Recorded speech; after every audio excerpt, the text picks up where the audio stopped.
Good evening, everybody. This is Mike Tedesco of Wrestleview.com, the editor-in-chief of Wrestleview.com, welcoming you to Post Raw number 93.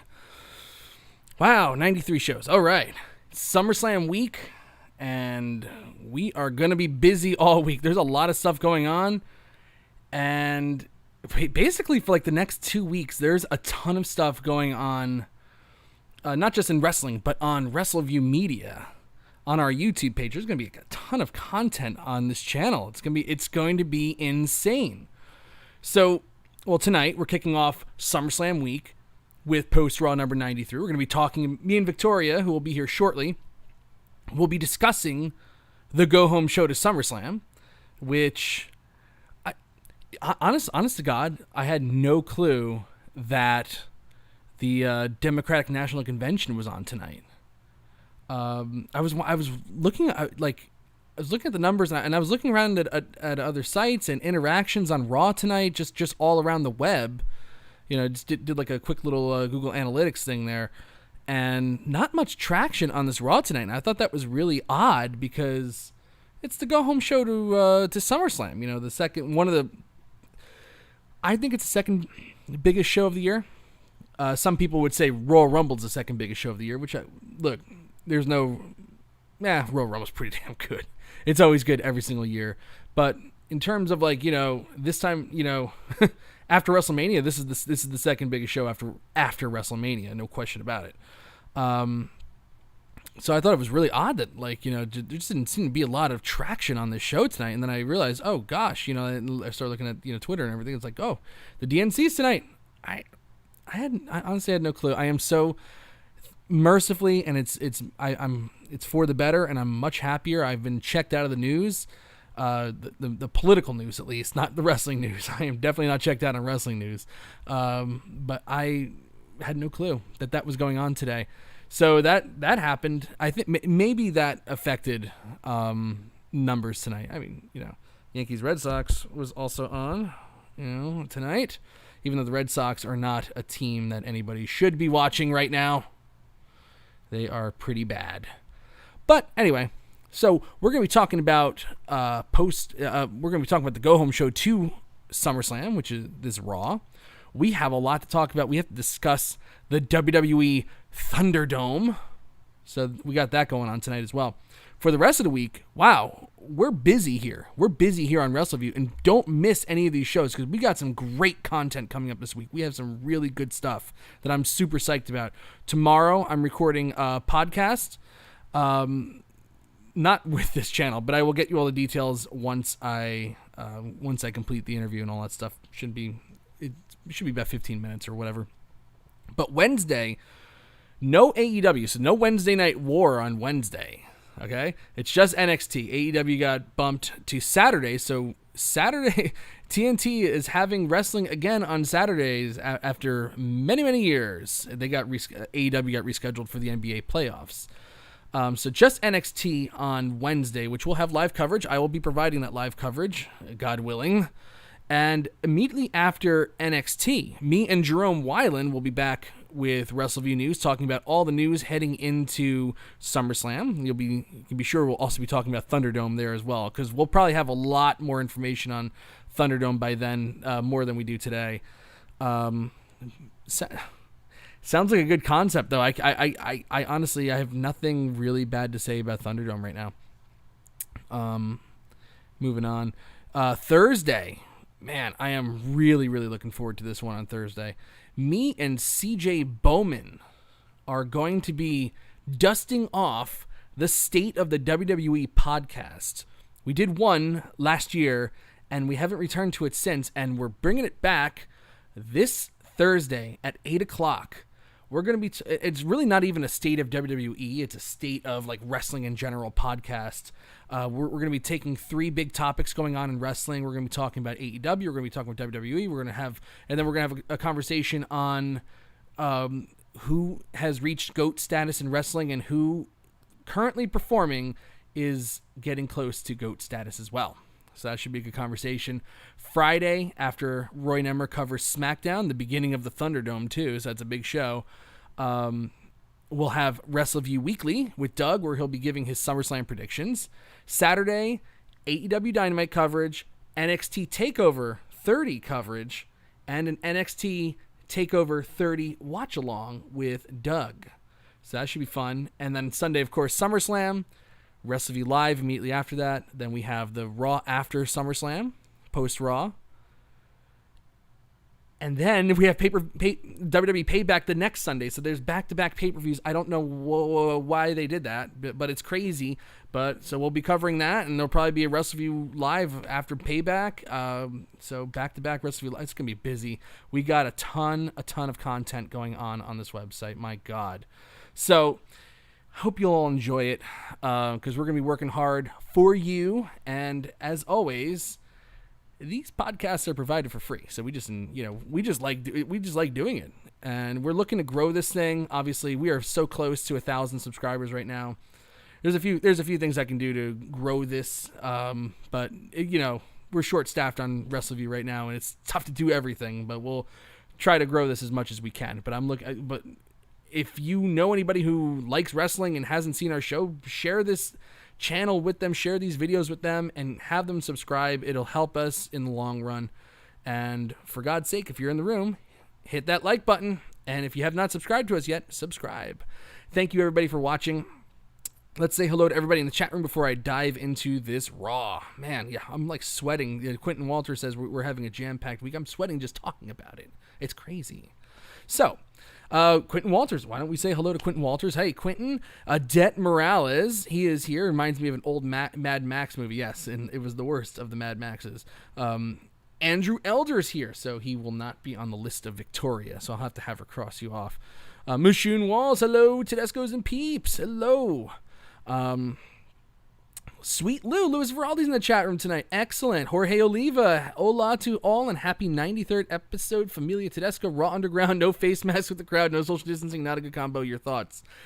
Honest to God, Victoria actually said that about Raw Underground tonight. I'm not even kidding. When we were watching the show, she's like, wow, great social distancing there. Man, that's pretty good. Chris LG in the chat room tonight. And if I missed anybody, I will get back to you if I didn't say hello to you. Oh, Corey Howell's in the chat room. Corey, hello, Corey. And Corey, just for you, I promise we've had so much going on behind the scenes. I have not been able to finish WrestleMania 17. I will finish it, and I will try to push that out on Thursday. All right, Thursday. That's what you got. All right, I will do my best. I mean, I can't guarantee it, but I am looking to get that out on Thursday, and I solely thinking of you now when I do this WrestleMania 17 recap, even though it's like so untimely right now to be doing a WrestleMania recap when SummerSlam is this week. Hayden Barker's in the chat room. Hayden, all right, he's lurking around. Excellent. All right, so go home show to SummerSlam. With Raw, at least. The only, one of the big thoughts that I had, look, the whole reason this Amway Center residency is happening is because WWE feels, and I'm going to wait for Victoria to have this discussion, but WWE feels that the look of the Performance Center doesn't look major league, which is true. It's a small place, and they have the ceiling fan and all that stuff. It served its purpose, in this time of pandemic. Thank God they had that place, because they wouldn't have been able to go anywhere else, really. I'm sure they could have pulled something out of the hat, but I mean, that was like the best option. They had to save money. They had to make big cuts in April, and the Performance Center really helped them keep down big costs. So it served, it was useful for a time, but it kind of outlived its usefulness now, if you know what I'm saying. So the PC is no more. They think that the PC makes them kind of look bush league. It's not lit well. It's kind of dark and dingy, and there's, because it's a small place. It's basically a warehouse. There's only so much, if you light it too much, then you'll see that they're in a warehouse. But if you kind of keep the light dim a little bit, it seems like there's some depth there. But in turn, it also makes it look dark. So they believe that by moving to a bigger place and adding tons and tons of graphics and lasers and pyrotechnics, that this is going to turn around the ratings. People are going to be interested and want to watch. It might work. This one very well might work in terms of turning around something, if only for a few weeks, though. I mean, we've seen this before. We saw with when they brought some of the WWE recruits and put them in the front row, that led to a bump for a little bit because it was at least a little change of, the monotony of the Performance Center. And we saw a little bump. We also saw a bump with the Heyman to Pritchard transition, and then we saw all-time low ratings. And it hasn't been getting really any better since then. So they're hoping that, moving to the Amway Center and having... Although, again, I'm going to talk about the Thunderdome concept momentarily. Part of the Thunderdome concept is that people are going to register online like the NBA does and have virtual fans. They're going to have over 1,000 LED boards in the Amway Center, each board with a person watching live from home. So you're going to be seeing people and seeing live reactions or moderately live reactions. Or I'm not discounting that there's probably going to be some sort of a lag there. But they implied on Raw tonight that they're only doing it up to next week's Raw, and then I don't know what they're going to do at the Amway Center after that. But the Amway Center is definitely in play until the end of October, which is, that's that's a pretty good little run that they have there. There's a lot you can do there. It'll be a much better look on TV. It doesn't address, obviously, the big factor that leads to people not watching, which is the storytelling. And it's not like ratings were spectacular before the pandemic hit. And the pandemic hit in the weeks leading up to WrestleMania 36. Okay. Though that's historically the time when the ratings should be highest. And I did a side-by-side comparison, from like mid-February to mid-March because they finished in mid-March, so I figured it was only fair to take the ratings from last year mid-February to mid-March and take this year's mid-February to mid-March, and it is a big difference. It was a big difference, about 600,000 person difference in the ratings. It was still over 2, but it wasn't like they were killing the world with their ratings. Like they keep picking people off year by year, and they don't come back. Less and less people come back after the football season. It used to be football season would hit, and then everybody comes back for the Royal Rumble, and the ratings are kind of back to normal. And the last few years, they've been checking out. So they were in arenas at that time. Lots of people, lots of interaction. What's the common denominator here? It's the storytelling. It's always the storytelling.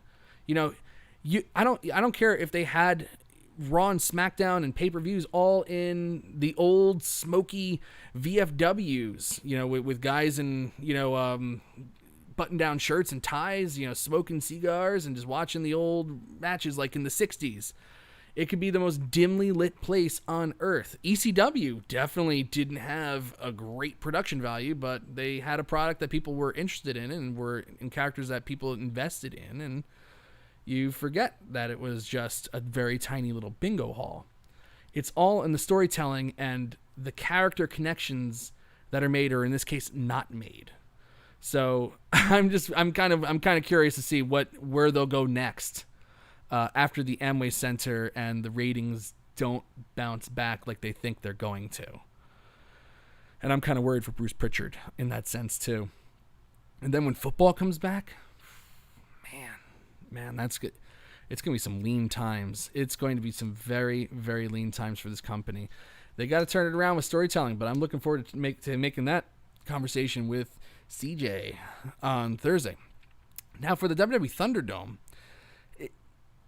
I think it's a great idea. Have people call in, have people register and call in. You'll get some real interactions there.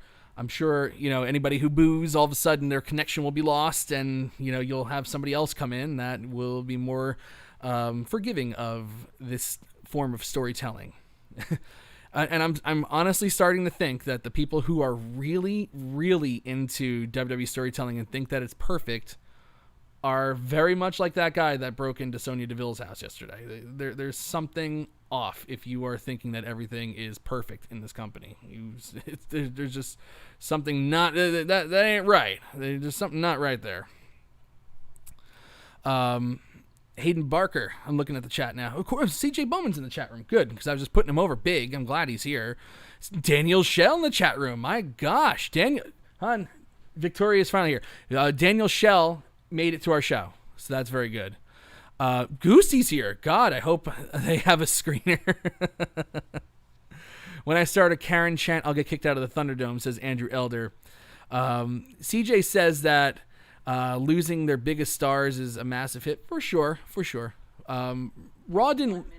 Okay, I'll give you 1 minute. Raw didn't lose as many big stars as SmackDown did. In fact, Raw's had pretty much close to the same amount of stars as they've always had. It's just that, we started off with the SmackDown catering crew, and Paul Heyman was trying to build them up, and you just can't get over with nothing. And I mean, you can make the argument that Becky Lynch is missing from the show, but Becky Lynch was not moving the needle towards the end of that run, and she was, she was taking on the persona of Stone Cold Steve Austin, but in terms of character hotness, she was pretty stone cold at the end of her run. So, if anything, it's actually kind of a good thing that she was removed from the show for at least 9 months. Goosey thinks we're going to get a lot of dick pics on us. Okay, so Daniel Shell was watching the DNC, which is exactly what I was thinking, that the DNC definitely impacted the interactions on Raw tonight. I mean, it was down across the board, interactions across the web. And I've been so checked out of the news. I'm so glad. I didn't know the DNC was going on tonight because I haven't been watching the news, and my life is much better for it. Who did I know I just saw somebody in here. CJ thinks that Lynch was the biggest hit for Raw. Yeah, she was. It's definitely a hit, but it's not like it's definitely not. It definitely didn't make a difference in the flow of the show. I guess we could say. And Andrew Elder says Becky is way more over than Seth. That is true. Yeah. So what's gonna be the question when the Thunderdome doesn't exactly thunder? If it's more of a light sun shower rather than a big thunderstorm, I don't know. We will see.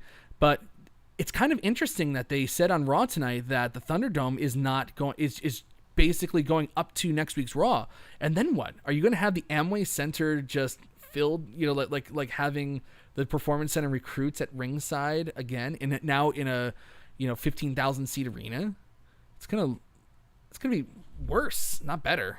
Unless the only other thing I can think of is with their affiliation with Fox and what Fox is doing with MLB, which I love. I really love this look, even though it's kind of hokey and campy. But I play a lot of MLB The Show, so I can appreciate the show fans in superimposed into the baseball stadiums, which I think it kind of takes away from the monotony of the empty stadiums. To see like some CGI fans in there. Maybe they'll lose some CGI fans. I don't know.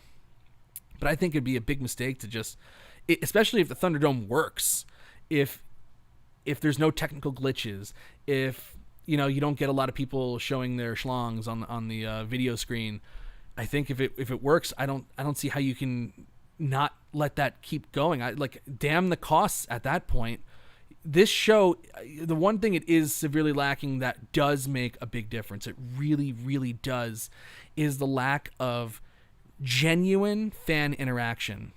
You can say that, these Performance Center recruits making noise, it made a difference for a little bit, but half the time now they're not even paying attention because they're there for so many long tapings. The energy level just isn't there. A lot of the times, a lot of these people are attempting to put themselves over. They're dancing or they're shouting, weird, just troll-like statements from the crowd, which is so odd. You work for this company and you're trolling their storylines, and it just doesn't compute with me. It's definitely jumped the shark. And if we're only doing Thunderdome up to next week, I think that's a big mistake. I really do think that's a big mistake. Now, I am going to stop talking and take a sip of water because Victoria is here. Oh my God, your camera is just so... You got to bring that computer down, man. Down. Yeah. The computer. The whole thing. Yeah, he's got to just way down. Keep going and push it over. My good... Yeah, you got to scooch it over this way. There we go. There we go. Yeah, this way. This way. And now pull it down again because I know you're going to sit back and disappear again. Oh my goodness. We didn't even have time to set it up. We didn't have time to set this up tonight. That's perfect. That's perfect. You look great. You can get a hair thing here. We got to push your hair down. But What happened to my hair? I'm kidding. No, what happened to my hair? Nothing. No, it's just like sticking up on like one No, side. it wasn't. Now it's not. Now it looks great. So Victoria, go home show to SummerSlam. This is the last show at the Performance Center. Thank God. They have a residency at the Amway Center until October 30th. We got the Thunderdome. We're going to have people calling in and live video of fans, in the moment. Are you excited for this? What do you think is going to happen here? I do like it. It's something that, being that we're in this for a while, and this is obviously not going to end anytime soon, I think it's kind of, an interesting way to get some fan interaction involved. So I'm for it, I mean, I think it could have its benefits from this, honestly. Yeah. I do. I think it could have some benefits. No. I mean, that's what I was just saying. That the one thing that is like missing big time from this show is fan interaction. Yeah. It's not going to solve everything. It's not going to solve the shitty promos. It's not going to solve the bad storytelling, which I have a lot to say about some of the storytelling tonight. Before too, like literally moments ago, when you were talking about how, you can have like the NXT performers like in the audience. That's fine, but it doesn't have that genuine interaction like you would from an actual fan, and they're kind of anticipating certain things and they're really over exaggerated. And I've mentioned this many times over and over again. I don't know why, but for those of you who do watch AEW, if you watch like the people that they have in the crowd, like their performers versus like the WWE performers, it just sounds totally different. Like they're not over the top. Like they really do sound a little bit more like actual fans as opposed to, because you tell them like, oh, when this spot happens, it's like, those cue cards that they had for shows like applause, ooh, like go like, that's how I feel like this like the WWE. That's their vibe. Like that's how I feel like that. Like someone's like, yeah, shout for this part, and like, but it's not authentic enough. And again, I'm not saying AEW is perfect with it, but I feel like with that component, they're definitely stronger in for whatever reason. I don't know why. I don't know what they're necessarily. But again, maybe because it's on the over exaggeration. So who knows? I don't know. What'd you just do with my mic? I don't know. It's not working for whatever reason. No one can hear me. Can you hear it now? No one could hear me. Now you can be heard. So nothing I said, nobody heard. No. Now you can be heard. I'm sure you could be heard a little bit, but it's not like loud like it would be if you were talking now. I don't know why your thing. I don't know why. Like, it's retribution. It's got to be retribution. You know what it is actually? Probably Liliana touched something. I think so. Well, she was messing around my wires before, so those little claws. I was like, oh. She definitely turned a knob or something like that. Maybe. Yeah, it's possible. Anyway, long story short, I feel like this could be beneficial having that fan interaction, but I do feel like for whatever reason AEW has a stronger, like whatever they're doing with their crowd is just stronger. It doesn't seem, it's not crazy over the top or it's like so obvious that obviously that they're reacting to whatever's happening in front of them. Yeah. Yeah. They just they're stronger in that for whatever reason. I don't know why. The other thing that AEW is doing, which is odd that, I don't know if it's like, WWE they did not have a handle on the COVID thing at all. The big outbreak of June and July in WWE, I think will go down as, one of the crummiest periods in wrestling history. Honestly, it's like they weren't taking care of their performers. No, definitely not. And they weren't taking this pandemic seriously, and that didn't get any coverage in mainstream media because even though WWE believes that we have to have WrestleMania and we have to have our shows because we're woven into the fabric of Americana, they're really not, and they're very much still, even though they make a lot of money, a very niche product. And the mainstream media just doesn't care that there's a giant outbreak in this, in this production company. It didn't get any play, so they got away with it. But in terms of like wrestling history, and it's like, everybody, you can have your opinion one way or the other about the Saudi Arabia thing. Are they actively putting them into a dangerous situation? Some people say yes, some people say no. But having Ric Flair at the Performance Center while the outbreak of COVID is going on in that company is completely reckless. Having Jerry Lawler go out there at the beginning of the pandemic when we didn't even know what the heck was going on. There was no testing. There was no handle whatsoever. I mean, not like we're doing great here in America with the COVID now. No, we spoke heavily about that, and we really went into a lot of details about that. I'm talking more in the sense of like AEW, when it comes to a crowd reaction, they're like doing 10 times better than WWE is. Well, so like I was saying, fan thing is going to be helpful. Right. And like I was saying, AEW actually has real fans that go to their shows. They've been doing their shows since March with a little brief period where they were in, I believe, Georgia at the Nightmare Factory. It's like, where the hell do they come up with these names? They've been at Daly's Place, which is an arena. And they started off with the AEW, wrestlers that weren't on the show that night, cheering and all that stuff. And recently, about a month ago, they started bringing in people. I mean, it's not like anybody can come in. You have to know somebody. At first, it started off as if you were a sponsor of like the Jaguars, or you're affiliated with a sponsor of the Jaguars, or AEW or whatever venture the cons have their fingers in. You could go to the show. And that's still pretty much like you still have to know somebody, but they're allowing a lot more people in there. And by allowing people in there that want to be there and are into the product, it makes a big difference on television. It just and does. And I'm not saying it's it's like the Thunderdome is going to be, it could be cool if it works out and there's a screener and people are acting appropriately and not trying to take over the show. It could be a really cool thing. Well, I think it'd be great to have that interaction. Yeah. But if they stop doing the Thunderdome because the famous company is too expensive and they can only do it for special occasions, and we're just going to have, the WWE recruits at ringside, it's going to be more of the same. In fact, it's going to be worse because it's going to be in a larger place. Yeah, I agree with that 100%. They can't continue to do the same thing in a larger venue. It won't work out. Right. And this will bring that authentic component that we really are missing. And when it comes to crowd interaction, I mean, really, and we spoke about this too in detail, that's everything in a WWE, and that's everything in wrestling.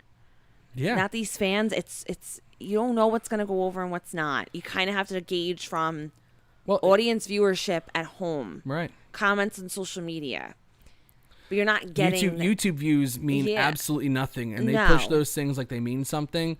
Well, think about it stock like this. market caught on to that. Okay, let's all the analysts are like, those numbers mean zero. Let's think of it like this too. Where does it turn around? Where's the turnaround merchandise? More people are watching their YouTube videos than ever, and less people are buying merchandise. Less people are subscribing to the WWE Network. People aren't watching the Raw and SmackDown like in the numbers that they thought they would be. Let's think of it like this. Pandemic or not. We always say this. When you're at the show, it's a different vibe. Of course. Just overall, right? Absolutely. But without that, with that being said, we probably would enjoy a show more than the average fan who, if we're not actually at the arena, right? What makes this any different? No crowd interaction, and now we really have nothing to go off of, right? Because you can normally hear a crowd, like when you hear a reaction, and we always talk about this too. There are certain places in the United States where they're getting a bigger reaction. Like, you know, the New York, New Jersey area is a very hardcore fans. Philadelphia. What other places would you say are like very Texas? LA. Yeah, like Austin, you know, Yeah, like Texas is a good Austin, like all those areas generally. But when you get like a town they don't come there very often, and it's literally like crickets in the arena, and you're sitting and you're watching, and you're like, what? Yeah. That changes How your many vibe. times have we talked about on this show when they're in Pittsburgh, like, even if it's a good show, like, they don't react to anything unless it's like Steve Austin or The Undertaker coming right, out. because we always say they want all. Like, right. They want it all. They want it all. Exactly. That's Right exactly before what I'm the saying. pandemic hit, Austin 316 Day was supposed to be in Pittsburgh. And I remember talking about, they're going to be in Pittsburgh next week. And at least they're getting Stone Cold. That's the only way that they'll react. It really doesn't matter. Like, I would never send any of my television shows heading into WrestleMania to Pittsburgh. But that's why fans There's are a couple so places that are like that. important, because Yeah. that you need some sort of reaction. Yeah. How about that horrible Raw? It was bad. I mean, booked so poorly. They redid the Montreal screw job for the 9 millionth time. But they went to, I think it was Winnipeg, or it wasn't Montreal. Obviously, they go to Montreal a lot. But it was like somewhere in the Quebec province. Yeah. That they hadn't been there since like 2004. And the crowd was just molten the entire night. They were eating out of their hands. They loved everything they did. And then, of course, they send out the hometown hero Kevin Owens to be screwed over by a crooked referee. Like, you know, one more time, the Montreal screw job. You know, but like, that makes a big difference. Like, I hated that Montreal screw job thing, but the fans really made that. Or how about that time with Elias and he said that thing about the Supersonics in Seattle, and they booed him for 15 minutes. But that's what I'm saying. That made that segment. I'm remembering that segment because the crowd made that segment. The crowd has a lot to do with it. So hopefully when you get real fans involved, there will be something. It's at least it's some sort of step in the right direction. Oh, yeah. If we're going to be in this position. So I'm for it. Mm-hmm. You're for it. I'm for it. That's good. That's good. I'm for it too. I'm going to give it a chance. I'm even going to register to be part of the Thunderdome. I wish that, you know, like when I went to the Thunderdome website today, and I'm going to go to it again right this second, they were like, oh, check back tonight for more information, and they gave us no information on Raw. All it says now is get ready to enter the WWE ThunderDome. It's like, cool, man. I'm ready to enter the WWE ThunderDome. But I can't, because I don't know anything about it. I want, like, when are we going to get the option to register? I really want to be part of that crowd. I really do. I want Liliana to be part of the crowd. I think it should be you and Liliana part of the crowd. I don't think anybody wants to see my mug on one of those things. No, you know what? You and I have been on WWE television. I gotta be honest with you, We're in the intro video to SmackDown every week. Your mug is actually what gets us on things. Anytime we go somewhere. It's very weird. We went to Disney. They had that huge audience. Your face was on it. Like, everywhere we go, Mike's face gets picked. It's so weird. Remember, what was that show that we went to in Philadelphia where I was sitting next to that kid that they were trying to film him, and then they got me, and I was like, ah. You were sitting next to that kid. Yeah. That little boy. Yeah. He had like this, I forget. I think he even might have worn. Was that Battleground? Was that the one with the Punjabi prison? It might have been because we moved so. seats. Wow. Remember the Great Khali came back at that? Like, that was a thing. I remember we moved seats at that. We did move seats because somebody really smelled. And not BO. I would have taken BO. Not BO. No, it was just like the worst gas station cologne perfume ever. So and I started having an asthma attack. It's bad. Man, to get on that Thunderdome show, man, that's gonna be. I think ticket. your mug will get on. It's possible. It's possible. But then if they do a Google search of me real quick, they will see. I have no business being on. We should show Liliana first. Yes, exactly. Yeah, well, Liliana gets us into everything, so that'll be good. Okay, so let's talk about this Raw, the go home show to Raw. I mean, to SummerSlam. You know, it's kind of like one of those like up and down shows where like it really drags something fierce in the middle, but it hit on like all the main stories. They hit on. They did. Well. No, you're right about that. You know, so let's talk about it. Okay, so immediately we start off with, the Then Now Forever video, and of course it's like upside down, doing all this stuff. The Retribution was messing with it.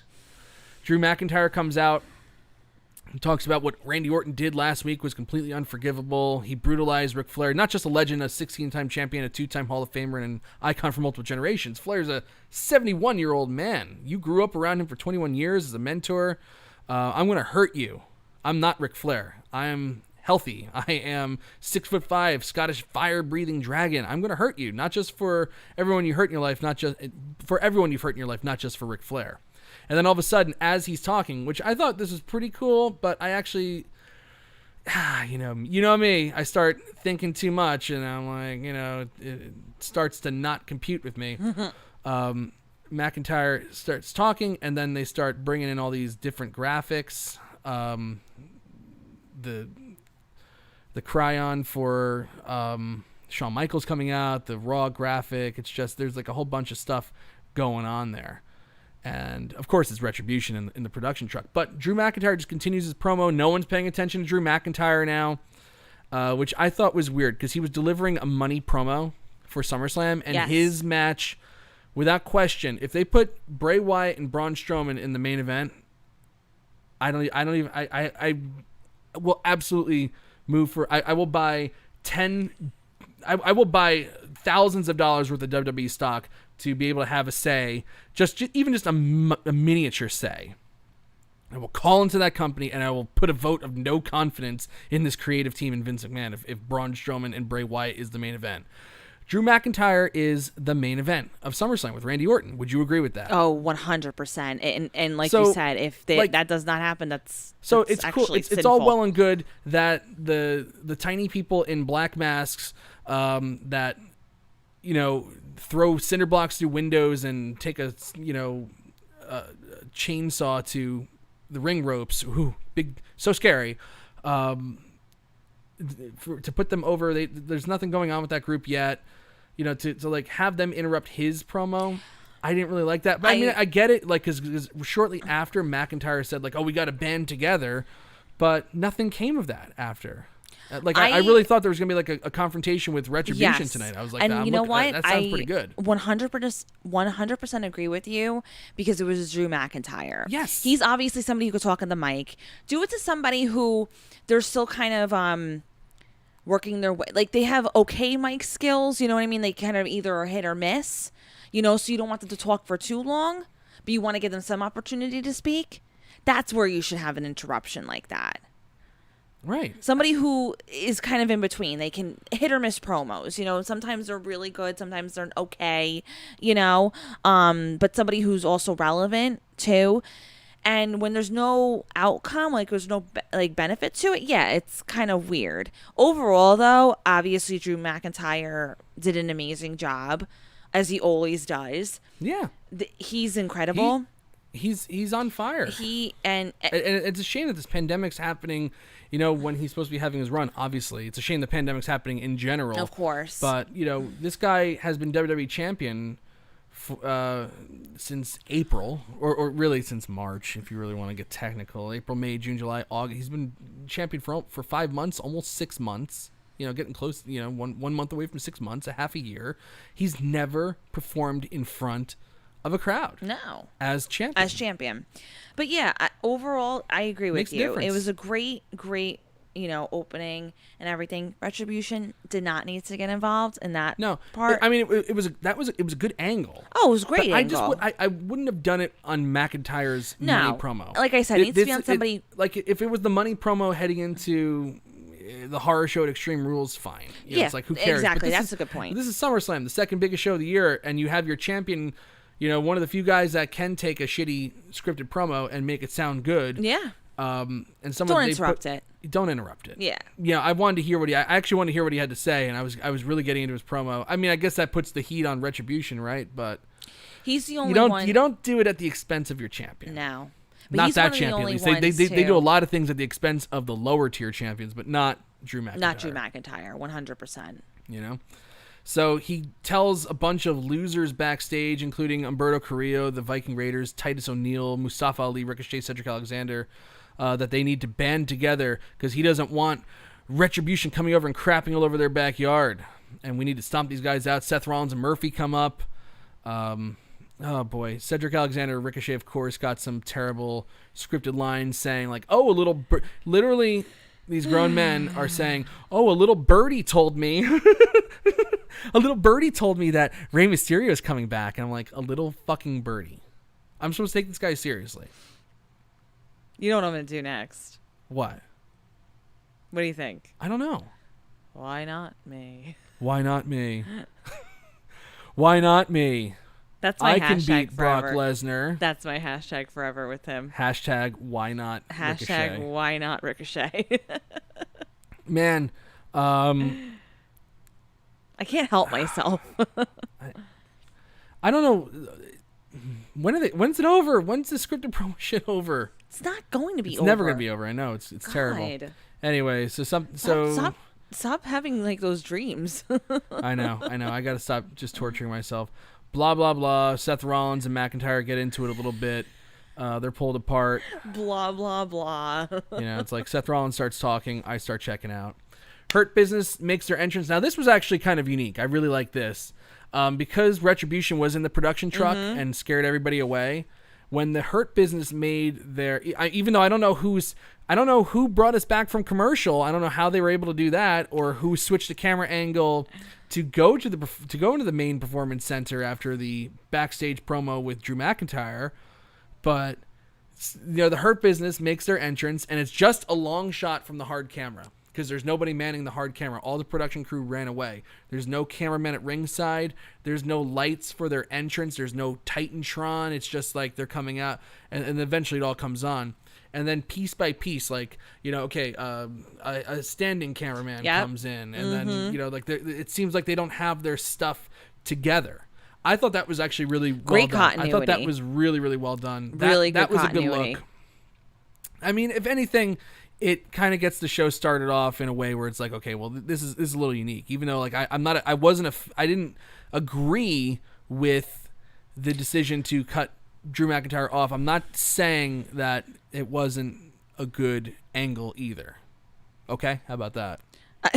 I think you make your point. I think you put it across very well. I usually make my point a little too thoroughly. Anyway, so MVP says that Apollo Crews is definitely leading Retribution. They send Apollo Crews out there, of course, and he's like, accusing me of being part of Retribution is low, man. It's like, really? Like that's the low point here? He says not everything else that's happened to you in this company. He says MVP can't beat him without help. He needs, essentially MVP is afraid of him and stuff like that. Yes. And MVP says, you're like a petulant child and I'm going to sun you at SummerSlam. I thought that was a good line. MVP was great in this. He did cut a good promo.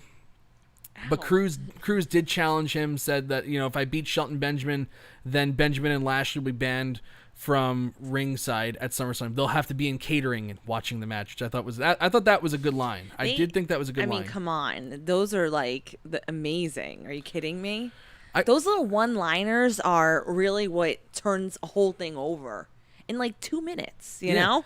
Now the one I have to say, like, the one positive aspect for WWE this year, especially Raw, the one positive thing that's come out of 2020, if there's anything positive that came out of 2020, it's got to be Drew McIntyre and the return of the manager, the art of the managing. Stables and everything. Zelina Vega, 100%. especially on Raw. Zelina Vega's been great, and MVP is just. It's a career resurgence. You know what's funny? It's a career resurgence for him. Never thought I would really like him because I didn't know anything about him, you know.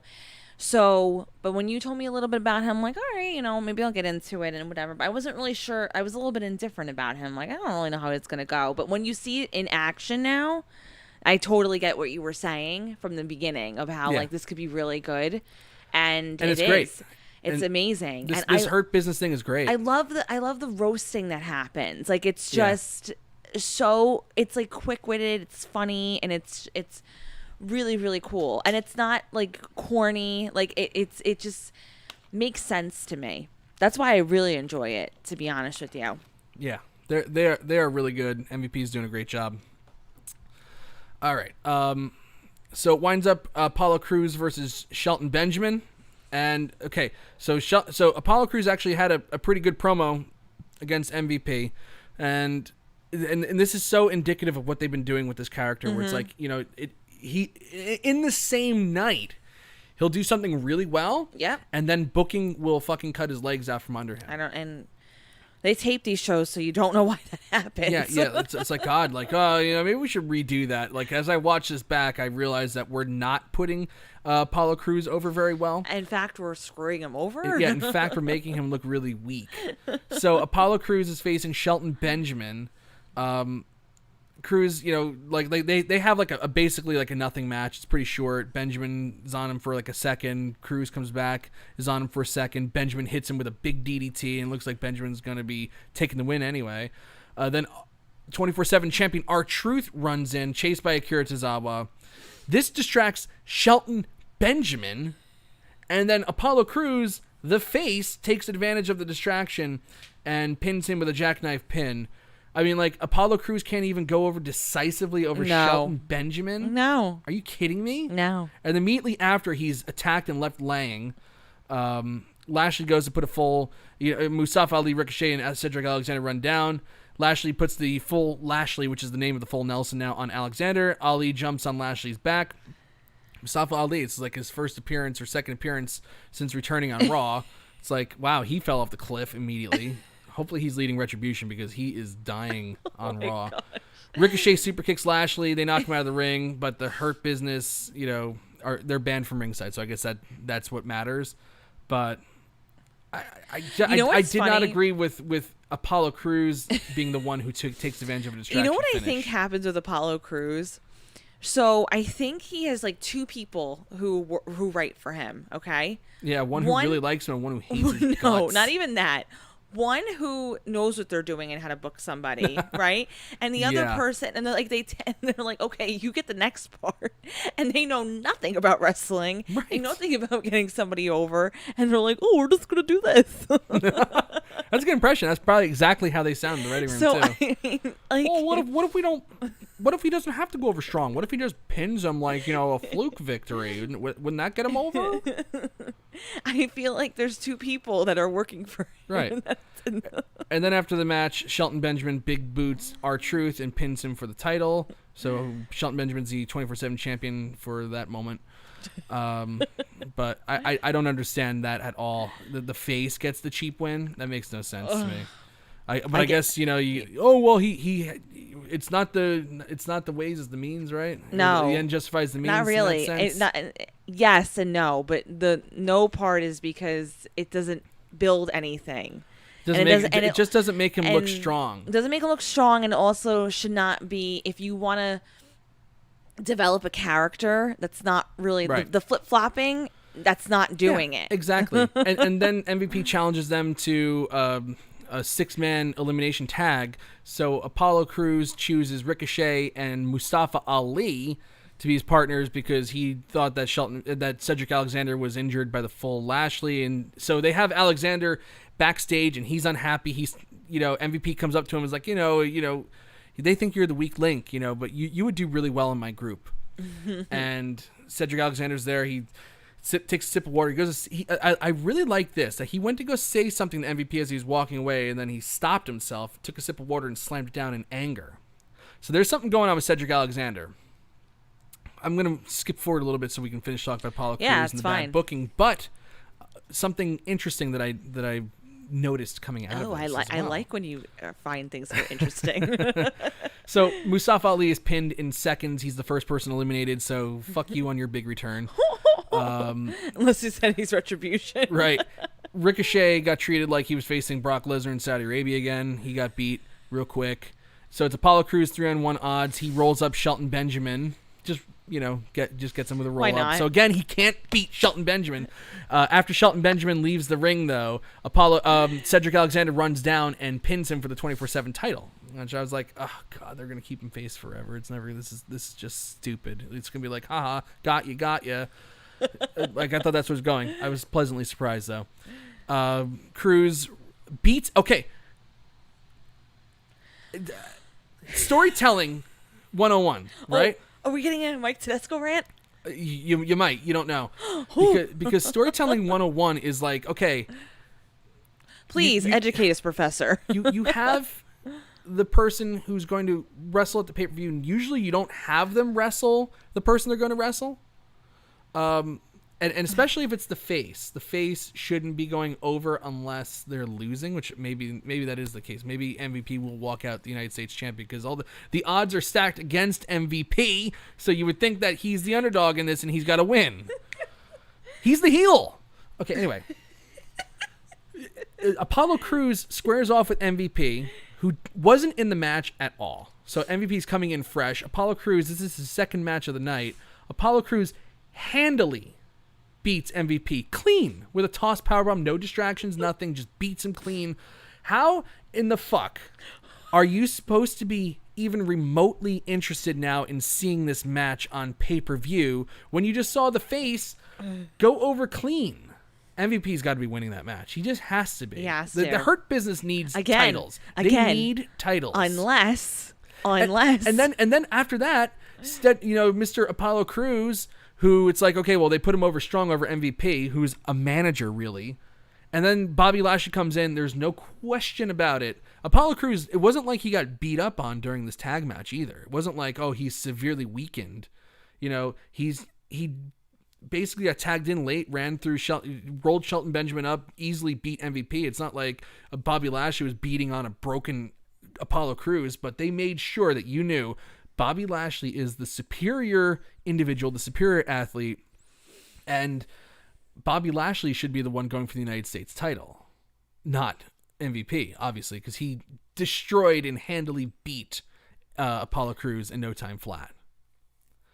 How is that getting Apollo Crews over whatsoever? I have no idea. But after this match, we go to a commercial break. The Hurt Business is standing tall over Apollo Crews because he's a bitch. And we have Cedric Alexander taking on Akira Tozawa. He beats Akira Tozawa to retain the 24/7 title. And then the announcers are like, oh, well, he did this to prove something to MVP. And this is, he's showing that he can do it without him. And then immediately after, Shelton Benjamin pins him with pay dirt to win back the 24/7 title. And I was like, my God, that was actually good storytelling. That's really good storytelling. I told you, there's two people. But this is Cedric Alexander in this case. Cedric, everyone has two people in this company. I agree. An angel and a devil. Yes. An angel and a devil.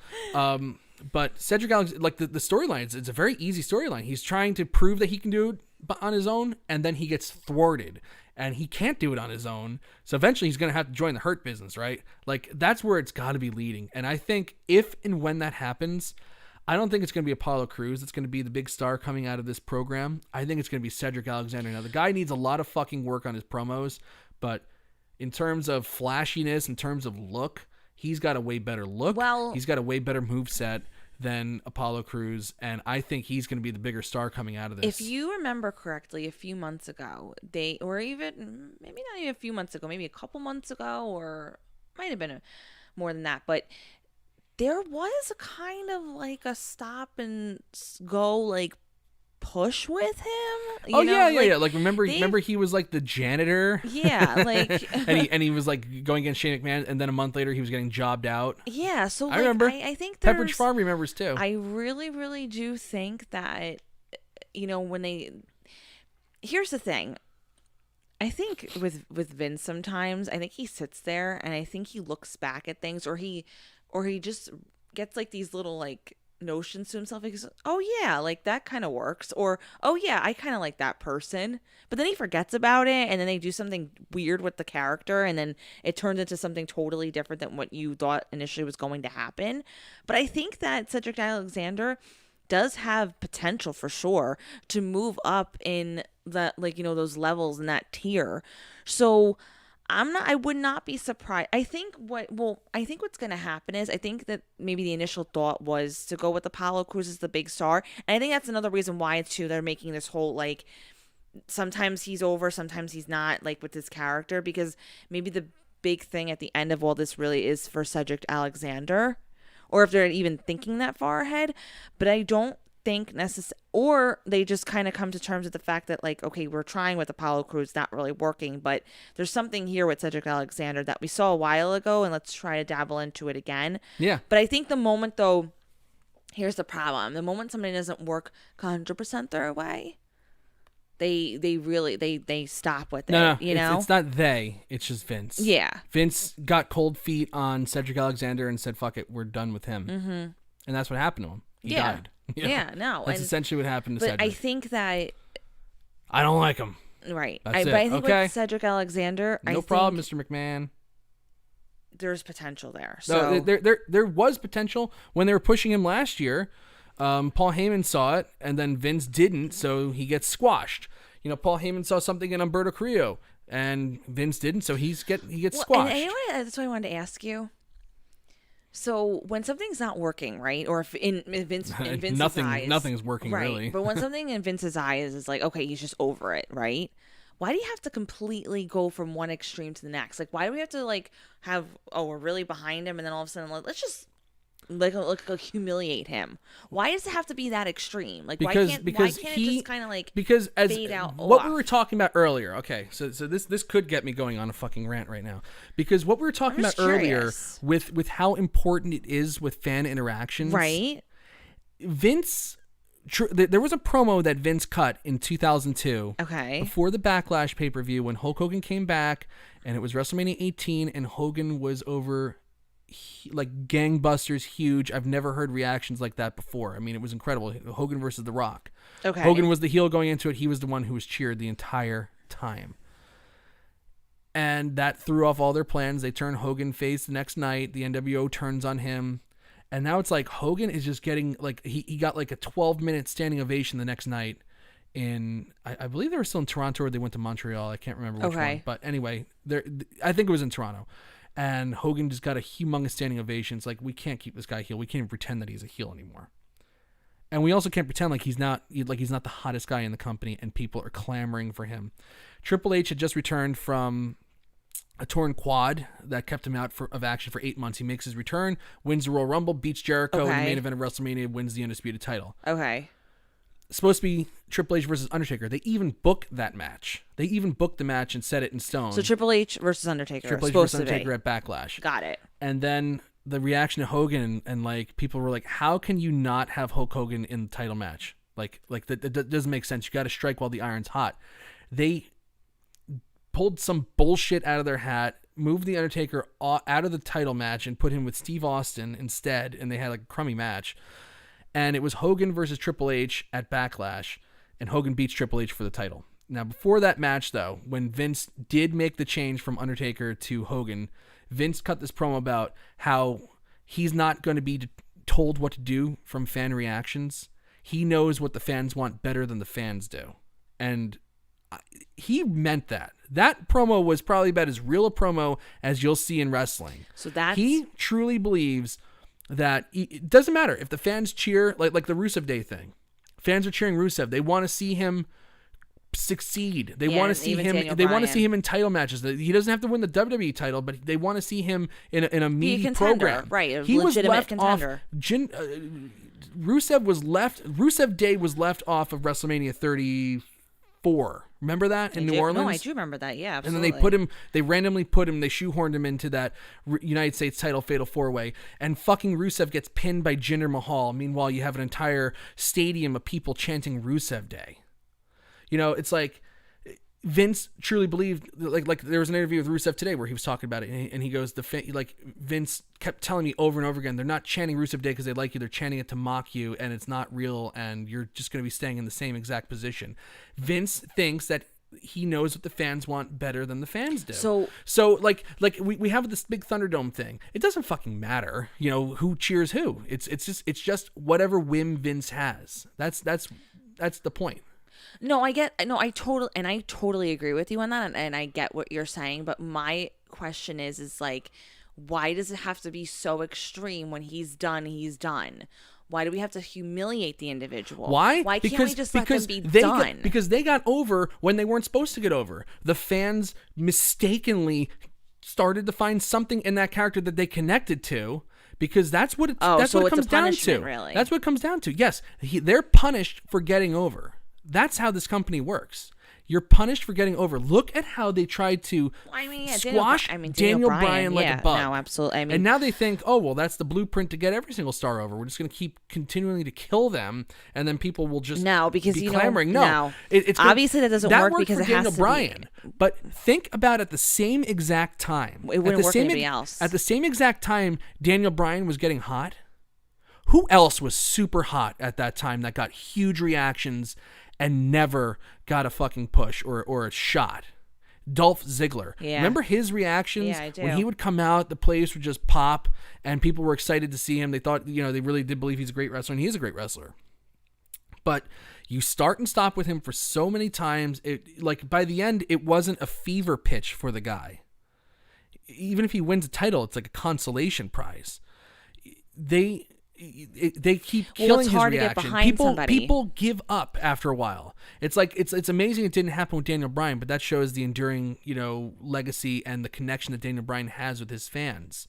That they didn't give up on him, because you could have easily given up on Daniel Bryan when they had him join the Wyatt family, right? You could have easily just said, you know what, fuck it. They're never going to go with Daniel Bryan. They just turned him heel. I'm done. I am done. Instead, the outcry was for more Daniel Bryan, and they had to turn him heel. They had to turn him face. They had to put him in the main event of WrestleMania. They had no choice. Can I say something? It was not in the plans. Can I say something that's going to totally sound really horrible, though? Go ahead. I totally agree that Daniel Bryan had this adversity that with his fans, and it was just one of those things where they kept going and going and going and going, right? Mm-hmm. However, and it's going to sound really bad, and there's going to be a ton of people who disagree with me, I think a strong reason, though, why they caved in, though, wasn't necessarily the fans. I think it had a lot to do with John Cena. Think about how their relationship at the time. I don't think so.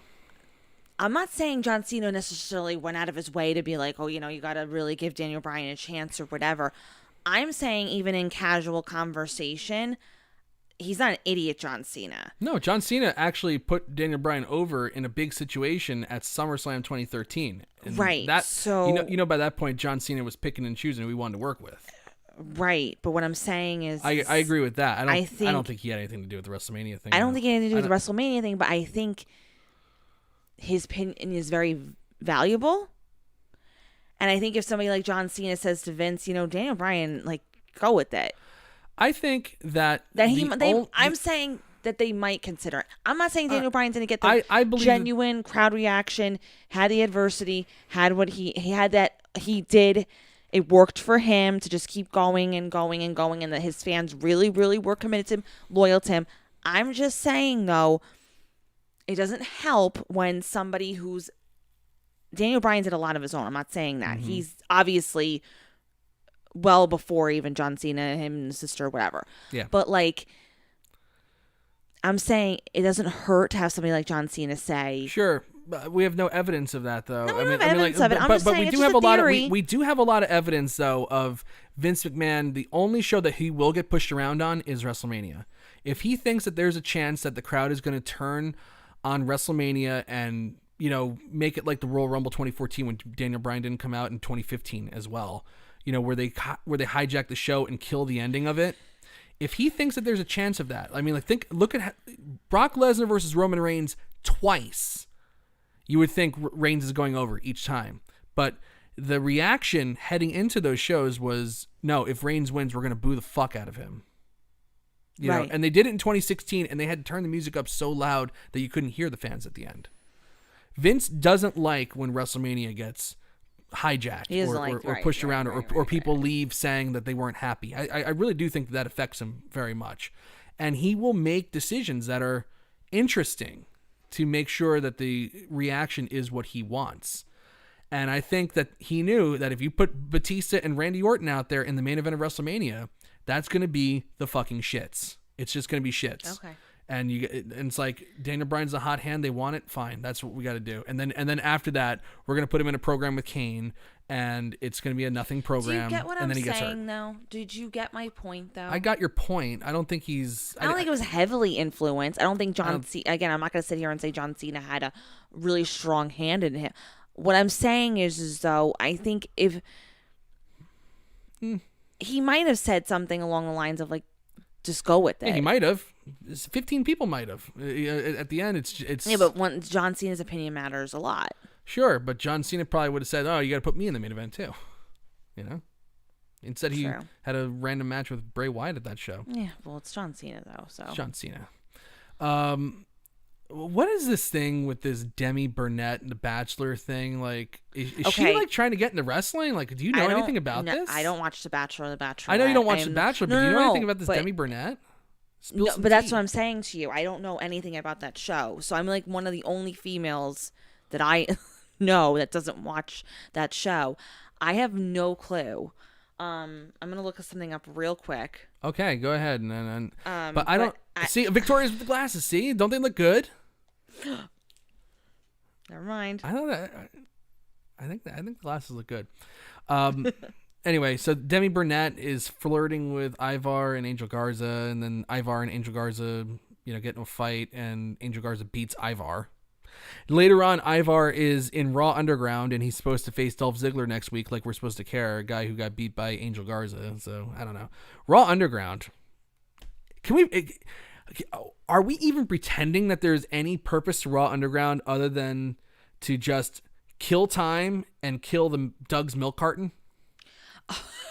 Like, is there any other purpose to Raw Underground other than to cause immense pain to Doug Lackey, more pain than any shot of whiskey has ever done to his liver? No, there's not. There's no point to Raw Underground. Remember we tried to justify it?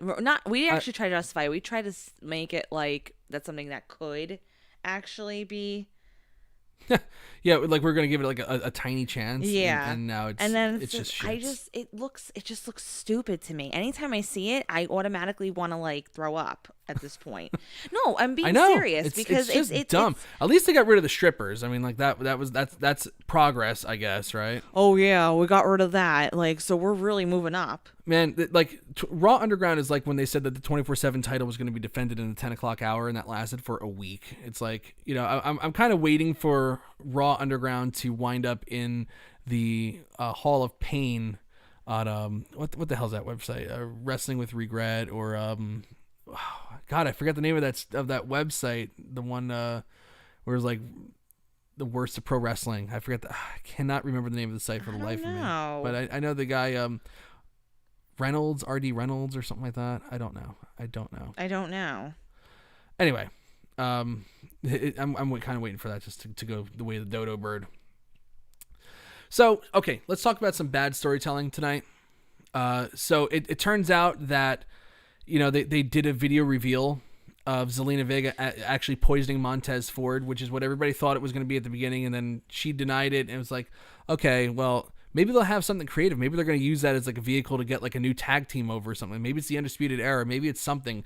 No, it was just Zelina Vega poisoning him. And okay, it's fine. So she poisons Montez Ford, right?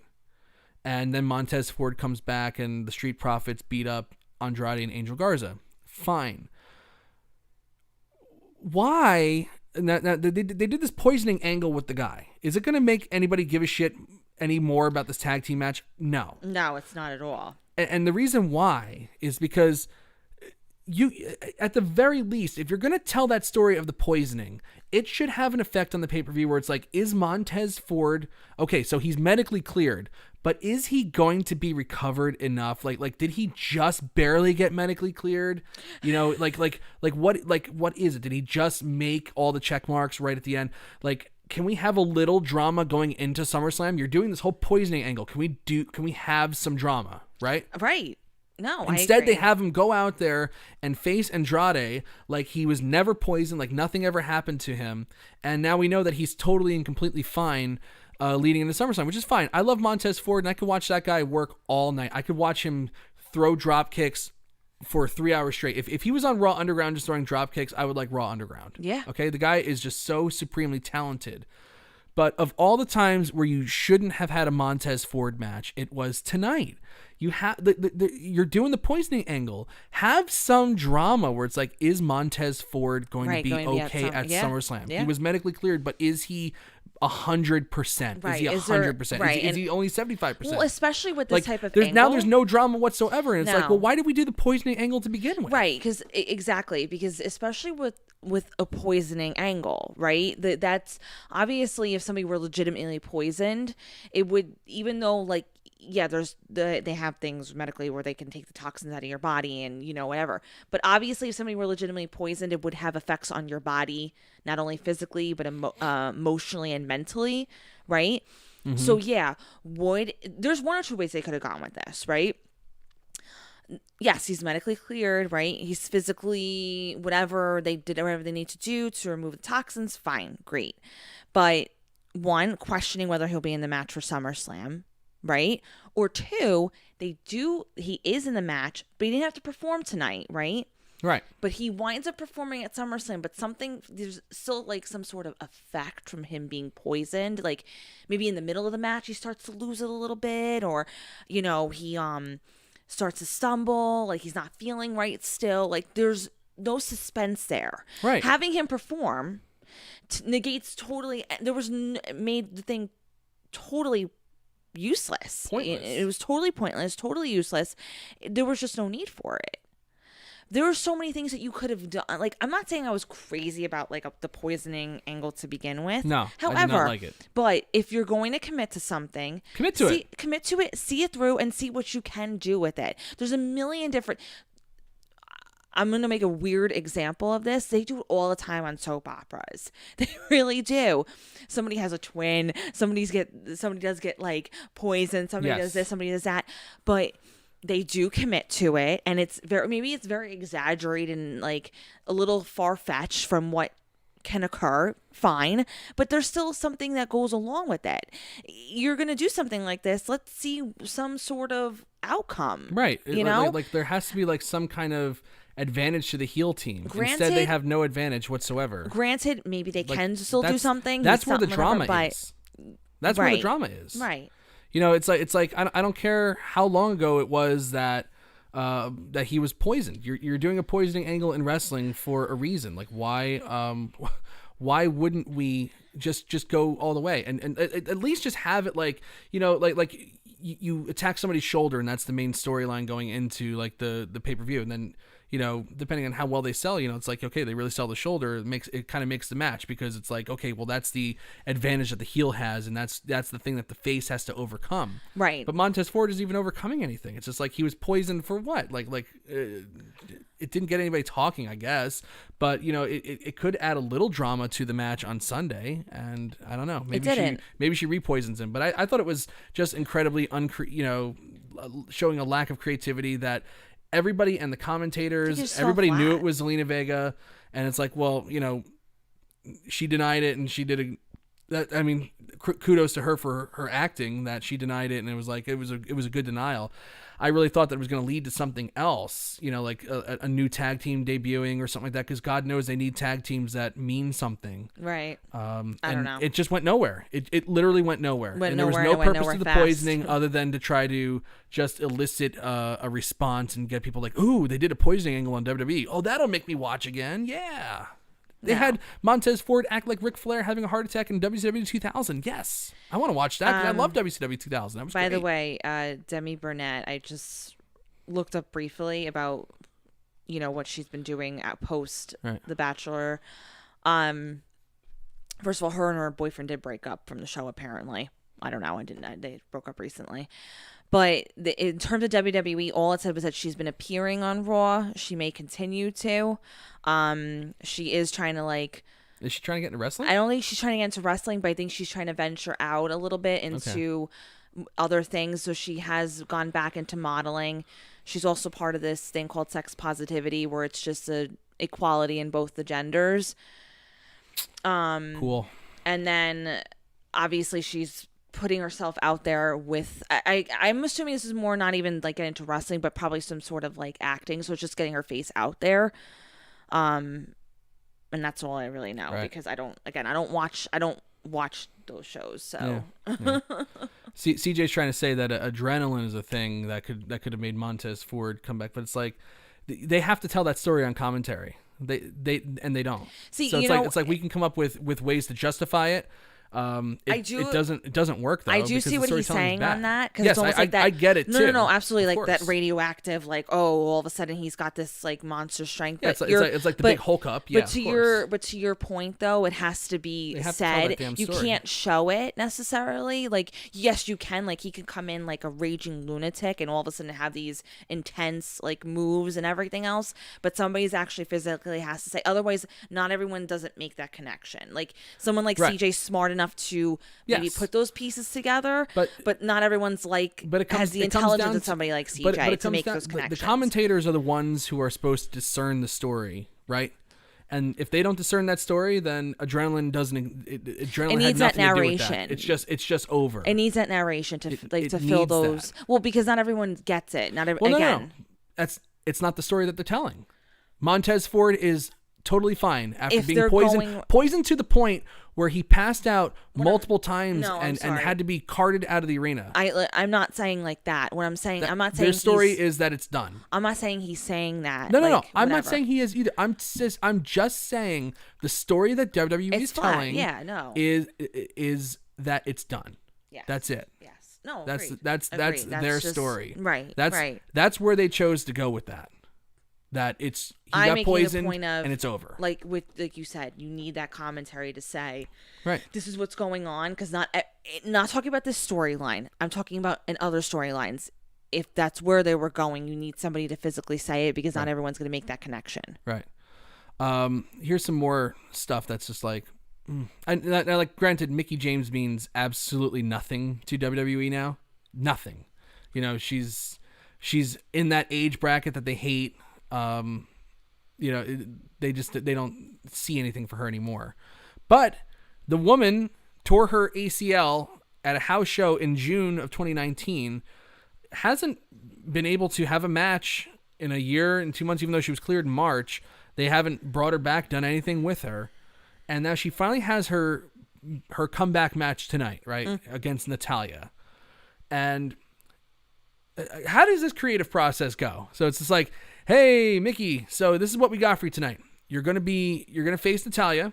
You're gonna be in the ring, so but there's not gonna be any TV entrance, so there's not gonna be anything where the commentators are gonna be able to say like, oh, this gotta mean so much to you, that you're coming back from injury, no TV entrances.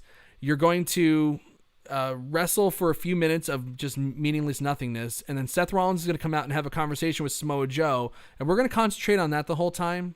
So, like, whatever you're doing in the ring, we don't really care. And then Natalya's just going to knock you off the turnbuckles to the floor, which has ended a match a grand total of 0 times in wrestling in the last 10 years. You have to wonder sometimes. And you're going to lose by count out. See, if sounds I were great, her, right? I got to be honest with you. Even if I were her, because I know she has children, right? It's like she should have just stayed as a commentator. She was doing commentary. She should have stuck with that. I don't know what the hell she's doing. Well, if I got to be honest with you, if I worked in this company right now and I had not been working for a while, and I had to go back to that, especially during a pandemic, I would have said bye-bye. I'm not coming back until there's actually something legitimately for me, where I don't need to put myself in jeopardy, where I could potentially get COVID, and now I'm getting a shitty storyline out of it too. So yeah. But that's just me personally. Yeah. John L. Jackson saying Mickie is still young and she looks good. Yes, I agree. Oh, she looks fabulous. She is young and she does look good. She's in great shape. Not according to WWE standards. Sorry, not according to Vince McMahon standards. Not according to Vince standards, where it's like anybody who's over 35, if you're a woman, you're just you're an old hag. Just get the mausoleum ready. You are ready to go. I mean, it just like that's just shit. That's just crummy. That's just a bad break. Ageism. That's ageism, and that's ageism. It's also what I hate to say it, and it's not just WWE, but WWE likes to pretend that they're all female empowerment. They were late to the bandwagon. I'm sorry. They were like the last ones to the bandwagon. And I mean, it's not like AEW's doing any better. No, definitely not. But there's a lot of work to be done. They still don't treat their women the way that they should be, especially How many women? Ultra How many women. women have they built up since the initial influx of people from the women's revolution? Ronda Rousey, that's it. Maybe Asuka, maybe. That's it. It's like Ronda Rousey and Asuka. I know, and everybody else, like the Bella Twins, are already pretty high up No. there. I'm talking strictly from the women's evolution or revolution or whatever buzzword they put on there. Yeah, It's no, just been Asuka Sasha and- Banks, Bayley, Charlotte, Becky, with Asuka mixed in and Ronda Rousey kicking ass. You know, Nia Jax has been hit or miss, start and stop. Shayna Baszler's a complete nothing burger on Yeah, Raw. well, that was just a shame. Well, she's 38 years old. Oh, no. Shayna just turned 40. Shayna turned 40. So is Mickey James. 40. That's like, to Vince, 40. Ugh. Doesn't matter how young you look, too. Like, I'm 30, and he would probably be like, eh. You're getting close to that age. You don't want to be that I have age. to lie and be like, oh, I'm 19. Oh, you do get carded at places still. So I do. Well, when there used to be places to get carded at. God damn it. Anyway, yeah. So she came back. That was a total nothing burger. Sorry, okay. Mickey. Okay. Now I'm going to talk about continuity. I mean, the middle of this show was just a complete and total mess. So we got the women's tag team champions, the Golden Role Models, out there. Raw Women's Champion Sasha Banks and SmackDown Women's Champion Bayley facing Shayna Baszler and Asuka. Now, I believe it was last week, and I have to go back and look because everything kind of blends together, but it was either last week or the week before. Sasha Banks was facing Shayna Baszler. Remember this? Yeah. And Bayley's at ringside. Not in the match. Not in the match. And You're waving at me. I see you. and Asuka comes down and attacks Bayley, who is not in the match. Okay, not in the match, and they throw out the match that's in the ring, even though they never actually entered the ring. I mean, how many times have we seen people actually run into the ring and fight that weren't in the match, that never ended the match? Okay, that's fine. Okay, so they want to do their finish like that. That's totally fine. Whatever. But if you're you have to. Some continuity, please. Can we get a little creative control? I mean, if it was last week, like I'm thinking it was, that means that it was taped on the same fucking taping, on the same day that they taped this show, and now Nia Jax runs in and attacks Shayna Baszler, who is in this match, and Nia Jax is not in this match, and they brawl to the back, and there's no DQ. The referee saw it. Everybody saw it. They had officials out there. They had Pat Buck and a bunch of referees. To be honest with you, even if it was last week or not, it's the same storyline. It's the same storyline. I know, but it's the same storyline. It's Bayley attacked by Asuka last week. Match is thrown out. Shayna Baszler gets attacked by Nia Jax in this match with Bayley and Banks and Asuka, and the match doesn't get thrown out. We spoke about this in length many times. This happens to be... There's no continuity. There's no continuity. There's no quality control in the show at all. You know what's that's like, that shows right there. Well, you know what's really bad about this particular situation, and you just said it, is the fact that it's so close together. Whether it was last week or 2 weeks ago, that's where... If it happened... Like, let's say something like this happened tonight, but then the other incident that we spoke about was like 6 months ago, you kind of already forget about it and you're like, oh, okay, whatever. But because, you know, obviously they're notorious for like the rules don't stay the same. But when you have it within a couple weeks from each other or possibly a week from one another too, that's where it's like, really? You think we're not going to notice? If you have any semblance of memory, which most wrestling fans don't, that's why they get away with so much crap, because nobody really asks. Yeah, but within like that, weeks apart, people do remember that. People stuff. do remember. I mean, enough people remember where it's like, okay, I'm going to give up on the show. I mean, that's really what it comes down to. People have just flat out given up on the show. I can't tell you how many people I talk to that are former fans. There's like, it's just they're done. The stories they're done. Suck. Can't really blame them. You know. And CJ makes a good point here. He says, you know, dumb referees are dumb. Yeah. And it's like, yes. And how it was 2 weeks ago. Thank you, CJ. It was 2 weeks ago that this happened. Yeah. How does making your referees stupid help the product at all. Like they've killed the win. Wins mean nothing. It's like we're having like these meaningless gymnastic fights now, and now the official in the ring has no real authority. It's like, how can you ever get over this presentation when nothing means nothing? Wrestling can't have the premise of Seinfeld. It can't be a show about nothing. You know what I would love? And you have to use the tools at your disposal. This is the one thing everybody gets on about with AEW.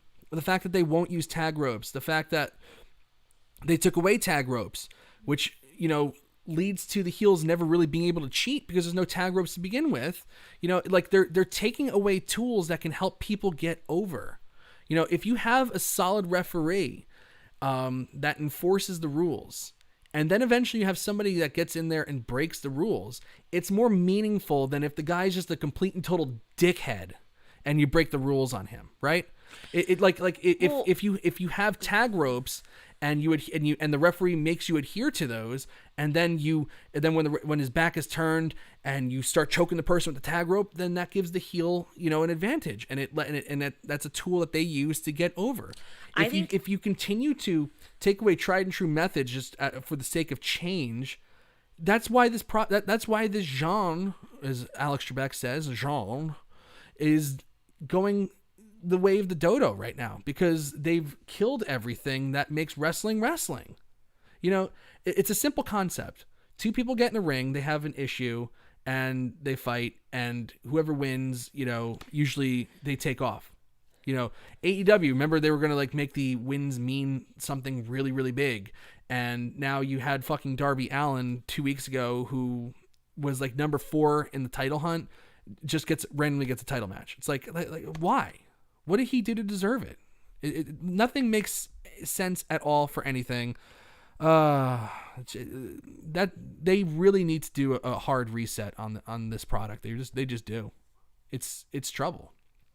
What were you gonna say? What I was gonna say was, in terms of the referees, I know you said back then it was like the referees had a little bit more involvement, obviously. No, the referees were dicks back then too, but not as bad as they are now. Wish that they made it where, it was almost like with MLB, when there's certain umpires you don't want because you're gonna get screwed over in the game or whatever. The ref should have a little bit more of a role. It's like, I really don't want. I don't even know. I can't even think of a ref off the top of my head right now. Charles Robinson. I do want Charles Robinson because he's just so cute. But but if let's say he was like a mean ref, you know what I mean? He's a real stickler. He's real strict, or like the loosey goosey ref. You know what I mean? I would love if they had actual incorporating who's reffing the match tonight, and that kind of goes into the storyline a little bit of how your match may or may not go. Right. Who's a stickler for the rules, who's not, and you mean if the referees actually had profiles and they had names, yes, they actually are part of the match and part of the presentation rather than just a guy in a striped shirt? Yeah, that'd be great. I agree with you. I'm with you. I'm 100%. Yeah, on board with what you're saying. If somebody was like, Charles Robinson is reffing my match tonight. Oh no, he's really strict.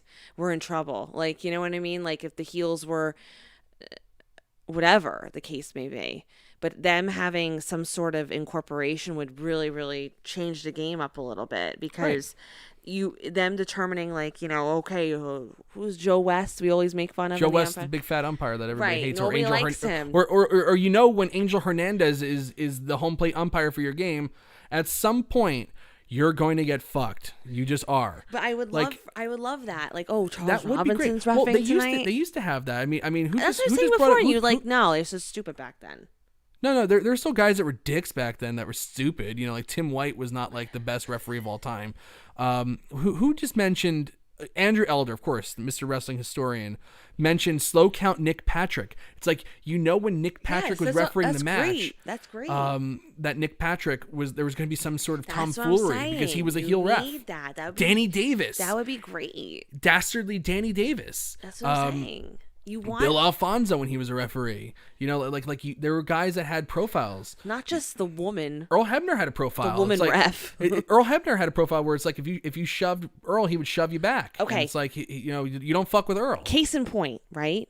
when certain wrestlers are the ref for that match, Right. why do you think they're a ref for that match? Because referees are supposed to have the authority. Right. And so if somebody you don't want reffing the match is not in your favor, who's going to do a fast count or a slow count or whatever, that's why. But why is it only when a superstar is a referee, that's where the authority brings it back into place? It shows the neurosis and the fucking, paranoia of the writing squad that, we're so afraid of like the reason they stopped giving referees names was like Vince didn't know who was in he heard somebody on commentary saying the referee's name. He's like, who are they talking about? And they go, no, it's the referee in the ring, Vince. He goes, no more referee names. That's it. It's like, you take away their identity, you take away another piece of the match that, that can tell the story. Whatever, I'm done.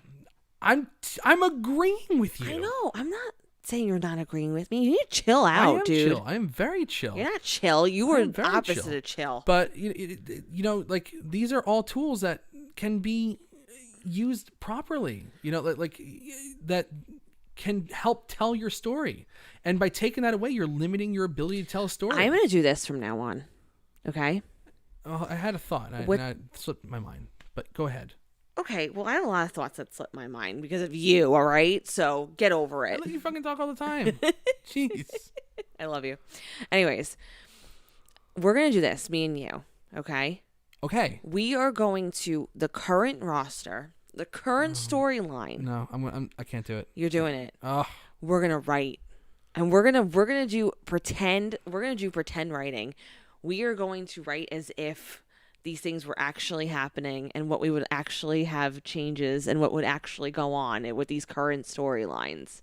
And we're going to have our Wrestleview fans determine from next week, starting next week, okay? Well, actually, now we'll give it like 2 weeks because after SummerSlam, we want to kind of like start fresh.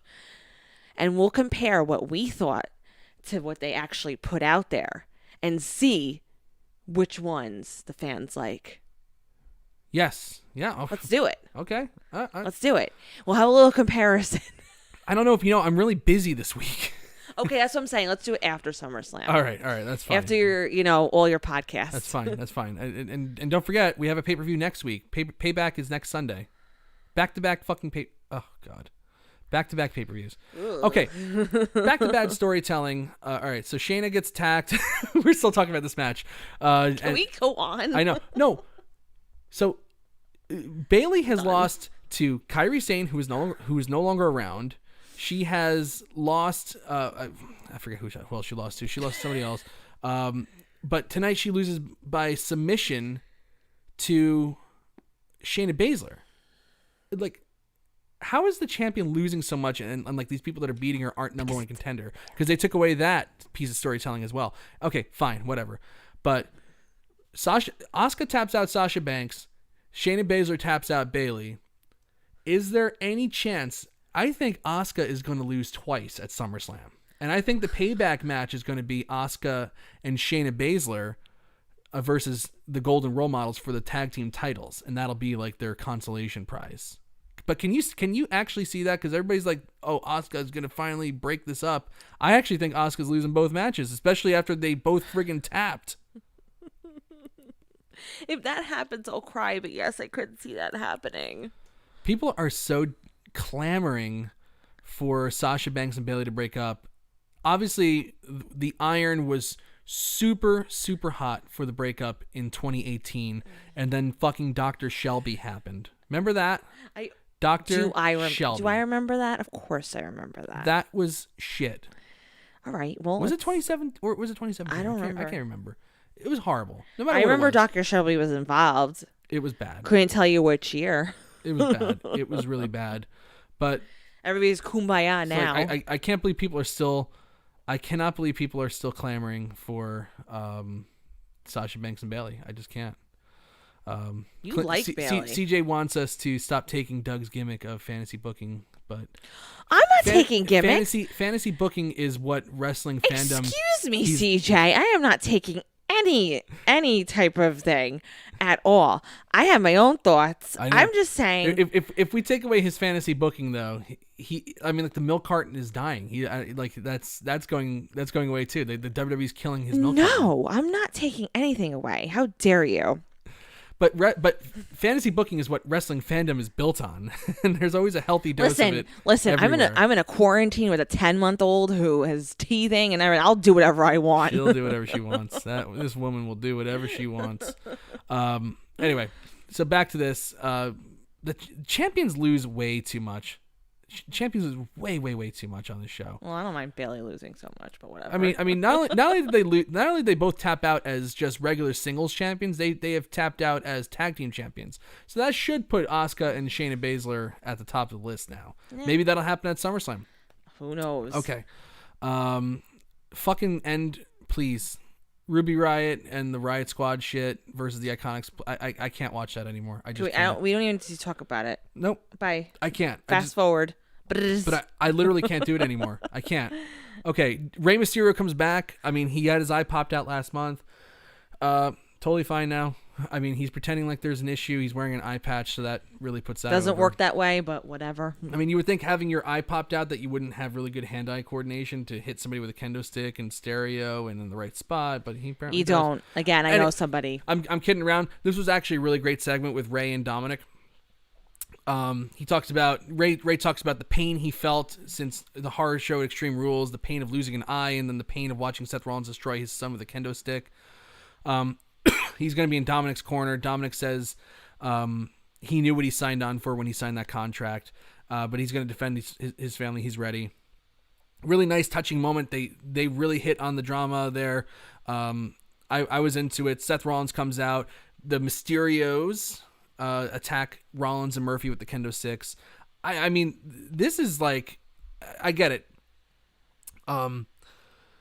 Asuka, I'm sorry. Drew McIntyre and Randy Orton are the main event of SummerSlam, right? They have to be. And I guess you would say like the second main event would be Braun Strowman and The Fiend, even though I'm just so not into that at all. Was Mr. V in the chat room tonight? It says Night Mr. V. I didn't see Mr. V in the chat room tonight. I didn't see him at all. I don't know why. Anyway. Is there a copycat? Maybe there's a copycat. I don't know. Oh. Mr. V is Sweet Louis Veraldi. I got it. Okay, fine. I was looking. I was like, wait, Mr. V's not here. Anyway, but I gotta say, main event number 3, Dominic versus Seth. You know what's really funny about this?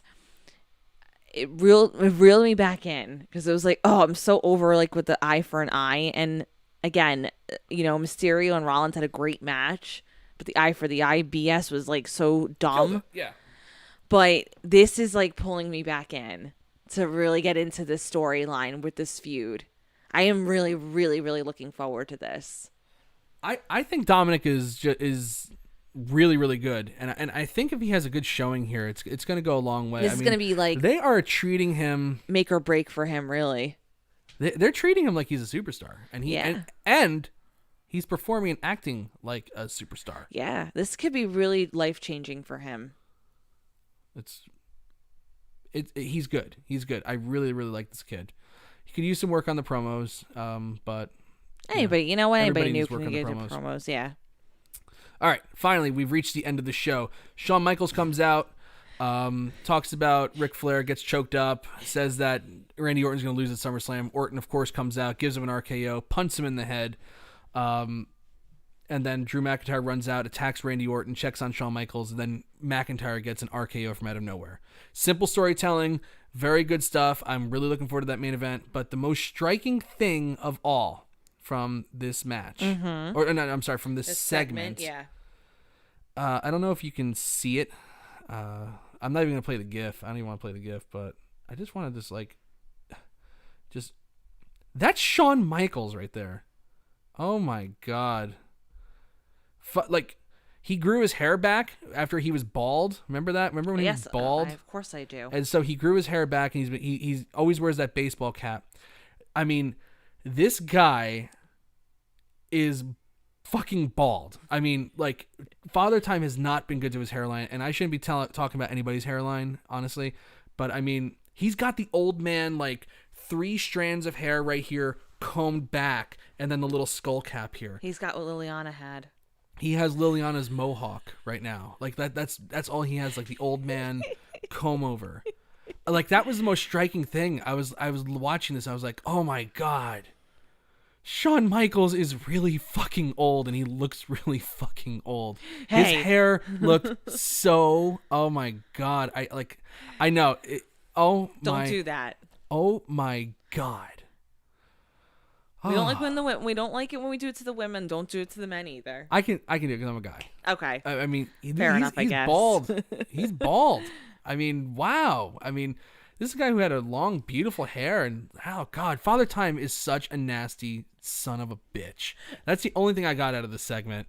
It was really good. It was effective, and it really got me amped up for the storyline. But wow. Can we just talk for 2 seconds, though? Not that this needed any more engagement at all, because the storyline was just fire to begin with. Yes. Without Shawn Michaels getting involved. But notice how we always have to bring people back into it, though. Ric Flair, Shawn Michaels. It's always these legends who really drive it home for you. Yeah. Well, nostalgia is a funny thing. Well, it also goes to show you that they haven't effectively built any stars that could take those places anyway. Exactly. But yeah, it's kind of an indictment on the Although industry. I'm not a Shawn Michaels fan right now, so. Why? You know why. Well, Paul Nemmer hates Shawn Michaels with a fiery passion. I don't hate, and I'm not gonna say I hate him. Why don't you like Shawn Michaels? I don't understand. I think he sold out a little bit with the Saudi Arabia show. Oh my God, you're still on the show from 2018? Really? Yeah. I'm trying my best to forget about that horrible, hideous tag match. I didn't watch it. I know you didn't watch it. But God, you're still bitter about that? You are like the queen of the grudge. I am. I've never seen anybody hold a grudge longer than you. Thank you. I've never seen it. That'll be my name. That is so... That'll be my name in WWE, The Grudge. That you are the grudge. You are so New Jersey, it's not even funny. It's like you are just like the stereotype of New Jersey. Don't go there. Oh my God, you are the grudge of all grudge holders. Jesus. I'm losing my mind right now. I can tell. Well, anyway, Victoria, how do you rate this episode of Raw, the go home show to SummerSlam? I'm gonna give it a thumbs up. Actually, you gonna give it a thumbs up? Yeah. You know what? Even though there was things that the incontinuity, that definitely drove me nuts a little bit. But I will say this. And what say you in the chat room as well? I will say this: strong opening overall, strong ending definitely, and there were a few things in between that definitely were effective, were great, and. Again, this was not the worst show that I've seen in the past few weeks. There are things that I am... And another reason why I gave it a thumbs up, there are certain things that drove it home for me for SummerSlam that I am actually looking forward to. Being that I've gone every year, except for last year, obviously, not because it wasn't in the States and it was and I was pregnant. But the summertime is always a nice time for me, and I even though everything going on, I am looking forward to it. So yeah, and I think this show did that. It did get me excited for matches that I was excited for, but it really did kind of cool. Push it a little bit. All right. What about you? So while we wait for the chat to give us thumbs up or thumbs down on the show, I have to give it a tepid. This would really be like a thumbs in the middle show for me because of all those fucking horrible storyline things that I talked about tonight that I detailed and made this show absolutely unfathomably long. I cannot believe how long I made this show just by talking about stupid bullshit. So my apologies, and thank you all for sticking with us. We love you guys. We love all our fans. This is a special show because it's podcast week. Special show because it's Wrestleview Media Podcast Week. Absolutely. But I also don't want to burn you out of my voice either. I don't want to burn my voice out as well. With all the stupid bullshit, they still hit on all of the main things going to SummerSlam. They hit on Drew McIntyre and Randy Orton. Mm-hmm. They hit on Dominic and Seth Rollins. Those are the big things that you really need to do well. For sure. And they actually had a good segment with the Retribution stuff too. I liked all the production truck tomfoolery and absolutely. The production cues and all that stuff. That was pretty good. So I got to give it a thumbs up. I got to give this go home show a thumbs up. What does everyone else say? Well, let's see. 8 out of 10. CJ says it needs more Shane McMahon. Hayden says that Post Raw is turning into Raw length. It is. Thumbs up thanks to Drew, Sean, Asuka, and the Mysterios from Jorge. Yes, I agree. Slightly thumbs up from Andrew Elder. Daniel Shell gives it a Z. He's tired. Let's see what else. Oh, surprise thumbs up from Machine Walls. Raw was a watch. Thumbs up from Quentin Walters. Excellent. Someone chopped off my thumbs, so one middle finger up from Hayden. Okay. That's terrible. I hope that's not true. I hope your thumbs are still there. Mike's rant 69 thumbs up from Quentin. I appreciate that, Quentin. All right. So again, lots of stuff going on Wrestleview Media, on our on our YouTube page. Tomorrow I'm recording a podcast with a separate group, but Wednesday we'll be back after NXT. There's only NXT on Wednesday. AEW is moved to Saturday at 6:00. Josh will have full coverage of that, and 1 hour of it will go head to head with NXT TakeOver 30. Oh my God. It's the battle of the wrestling. it got bumped because of the NBA playoffs. Playoffs. I just want to win a game. right after NXT, which I finally make my return to recapping NXT. Right after that, we're gonna have Wrestleview News with me and Jerome Weiland. Thursday, the must-watch show. You must watch this show. I am looking forward to this so much. Spread the word. It's gonna be a great show. I mean, I've been talking with CJ all week, and I am like. I said you just come up with 3 topics, man. I like, it's so nice to be able to plug in and like I don't have to do anything. All I have to do is just press stream and we're just gonna start talking. Can I just as a little note, CJ? So Mike was listening to certain shows that you guys did in the past, and I was like so engaged. I was like listening. I'm like, oh, I love this CJ's voice. So I'm looking forward to Thursday. Yes, so that'll be good. So make sure you check out State of the WWE. Really, it should be called State of Professional Wrestling now, because last time we recorded, there was no AEW yet. AEW had not had its first show yet. So it's a lot changed since the last time we did this show. Friday after SmackDown, which is the debut of the ThunderDome, Doug Lackey will be back with Wrestleview Weekly and his SummerSlam predictions. Saturday, full coverage of AEW Dynamite, full coverage of NXT TakeOver 30, a watch along for NXT TakeOver 30. Sunday, full coverage of SummerSlam, including the pre-show, and Wrestleview Live after that. Monday, we have the go-home show to Payback. Friday after that, Doug will be back with Wrestleview Weekly for his Payback predictions. If they have more than one match announced, I'll be stunned. And then Sunday, we'll have Payback coverage with Wrestleview Live. Monday, another post Raw, and God, at some point, I'm going to have to shut the entire world off and just crawl into a hole and try not to watch wrestling. Real quick, looking at the Twitter polls, 51% thumbs up. Wow, that was really down for the in longest middle. time. That was down for the longest time. Now it's 51% thumbs up. Maybe some of us change your minds. I think we're changing minds and changing lives all the time. John L. Jackson gives it a thumbs up. Hayden Barker says he's been waiting for Victoria's rant show. We got to get that going too. I really do apologize. The baby has been, I'm not going to say difficult. She's very sweet. It's just, it's been hard though with her. She's a teether. She's teething. Yeah, the poor thing. And she was sick, so. Corey Howell, thumbs up for both. Mike's rant, thumbs up always as well.